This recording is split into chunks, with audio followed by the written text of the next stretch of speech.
Halo Sobat Trader, selamat siang. Kembali lagi dengan saya Hendra, founder Price Action Warrior. Kali ini ya saya akan sedikit sharing untuk tips dan trik bagaimana cara kita untuk melakukan entry dengan presisi yang lebih bagus ya, tentu saja dengan resiko yang semakin kecil dan hasilnya akan mendapatkan reward yang besar. Nah, seperti teman-teman ketahui yang sudah menggunakan teknik supply and demand, percaya bahwa area supply adalah area di mana ada sell order besar di situ, dan area demand adalah area buy order yang berada di kawasan tersebut. Artinya, ketika berada di area supply maka opsinya adalah sell, ketika berada di area demand maka opsinya hanyalah buy. Nah, problemnya adalah kalau kita melihat atau menemukan area supply, saya ambil contoh ini adalah time frame H4 di pair GBP USD. Dan kalau teman-teman lihat, saya asumsikan ini belum terjadi gitu ya, maka ini adalah menjadi satu lokasi untuk kita melakukan sell. Apalagi kita menemukan di sini ada bahu sebelah kiri dan ini adalah KM level. Ya, kalau kita melakukan pending order sell limit kawasan sini, maka lebih kurang ini adalah sekitar 60 pip SL teman-teman semua. Nah, bagaimana cara kita untuk bisa meminimalkan resiko? Ya, bagaimana cara kita untuk meminimalkan risiko? Dan tentu saja teman-teman bisa melakukan adjustment atau melakukan top down di shape yang warna hijau. Oke, sekarang ini saya kecilkan di sini ya. Oke, saya tarik ini vertical line dan tentu saja kita melakukan analisa top down analysis. Jadi kita melakukan presisi untuk menemukan area-area supply di area sini. Dan teman-teman bisa melihat di sini, maka inilah area supply yang kita amati. Oke, ini area supply, ini juga ada area supply dari sini. Ya, seperti itu. Jadi kita menggunakan bantuan dari vertical lines untuk melakukan adjustment, untuk melakukan presisi.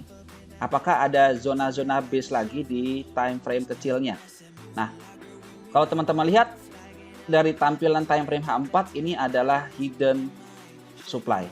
Oke, ini adalah hidden supply yang terjadi di shadow-nya. Nah, jadi ini cara kita untuk melakukan presisi, ya, melakukan adjustment. Sehingga teman-teman mungkin SL-nya lebih kurang kalau Anda melakukan sell di sini menjadi setengahnya, ya, lebih kurang sekitar 30 pip.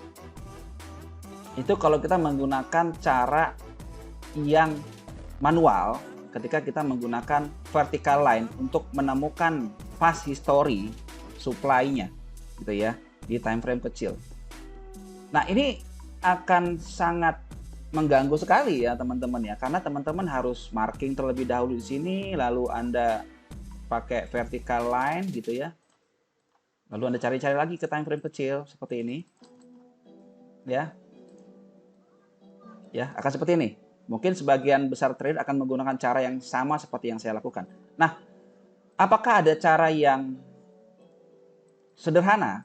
Apakah ada cara yang lebih simpel untuk bisa menemukan hidden supply ini? Jadi kalau kita bicara hidden supply berarti di time frame kecilnya ada supply lagi gitu ya di dalam zonanya. Apakah ada cara yang lebih mudah untuk kita menemukan zona tersebut? Ya. Nah, ternyata ada teman-teman, yaitu di MetaTrader. Ya, di MetaTrader yang namanya fixed position chart. Bagaimana cara tools ini dilakukan atau bagaimana tools ini bergunanya gitu ya. Teman-teman bisa klik kanan di properties, ya, di bagian chartnya teman-teman semua, lalu pilih common, lalu chart auto scrollnya standarnya ini standarnya adalah aktif seperti ini, chart auto scroll aktif ya. Jadi chart auto scroll ini kalau teman-teman aktifkan chart auto scroll, maka dia akan menggeser sebelah sini. Ya, maka dia akan geser. Nah, seperti ini. Ini chart auto scrollnya, ya. Dan yang bagian ini adalah chart shift. Jadi kalau teman-teman geser sebelah sini, dia akan geser ke sebelah kanan. Jadi sebenarnya memberikan ruang untuk kita bisa coret-coret di sini ya. Kita bisa mapping bagian sebelah sini. Nah, bagaimana jika ada tools yang bisa membantu teman-teman untuk menemukan di past history-nya? Oke. Teman-teman bisa klik kanan properties, lalu chart auto scroll-nya dimatikan. Nah, ketika dimatikan, teman-teman lihat di sebelah sini ada satu kotak kecil gitu ya. Ini ada satu kotak kecil yang kita sebenarnya bisa geser nih teman-teman. Ya, kita geser sebelah sini, saya geser, saya klik sebelah sini. Nah, sekarang berada di bagian tengah sini. Nah, dengan tools sederhana ini, maka saya cukup geser kemana lokasi di mana saya akan mencari zona base-nya. Oke, contoh misalnya saya mau cari di sini apakah ada sesuatu di dalam ini gitu ya. Saya geser ke sebelah sini, ya pada tanggal 12 Juni. Oke, pada tanggal 12 Juni saya pengen tahu area ini ada base-base yang bagus nggak di dalamnya gitu ya. Saya turun ke time frame M5 atau M15, maka ketika saya tarik bagian sebelah sini, maka dia akan langsung mengunci di mana posisi dari chart position chartnya ini, ya. Chart posisi ini dia akan mengunci. Oke, kemudian saya turun ke time frame yang lebih kecil dan oke, dia langsung nih teman-teman. Ya, langsung dia terplot di bagian sebelah sini. Ya. Tuh. Memudahkan sekali ya. Nah, kita dapat ini adalah zona hidden supply. Oke, ini adalah zona hidden supply. Dan teman-teman lihat, kalau kita look to the left sebelah sini, dan ini sudah terjadi rejection. Tepat di bagian daripada ini nih, hidden supply yang kita lihat di time frame kecil. Ya, jadi dengan alat sederhana ini akan sangat-sangat membantu sekali kita untuk menemukan lokasi entry-nya. Ya. Oke, saya ambil contoh lagi. Saya ambil contoh pair Jepang. Ini juga sama. Kita ingin tahu apakah ada sesuatu yang mengakibatkan harga tertahan di bagian sebelah sini. Diaktifkan. Chart auto scroll saya matikan sebelah sini. Oke, sekarang kita geser.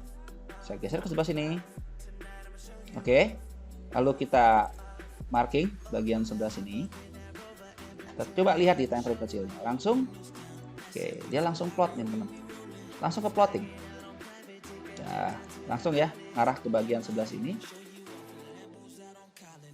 Ini langsung ngarah ke sebelah sini dan ini adalah zona yang tadi kita sudah mapping. Ya. Di area sini. Ya, di area sini. Oke. Jadi seperti itu ya caranya ya. Jadi ini akan membantu sekali kita untuk menemukan zona-zona base time frame kecil. Jadi ini akan membantu kita untuk melakukan top down analisis dari zona-zona besar menjadi zona-zona base yang lebih kecil. Oke, saya pikir siang ini tips yang sudah saya share semoga bermanfaat buat teman-teman semua. Oke, jangan lupa klik like, komen, dan subscribe untuk teman-teman bisa mendapatkan update-update terkait dengan tips dan trik dari technical analysis price action.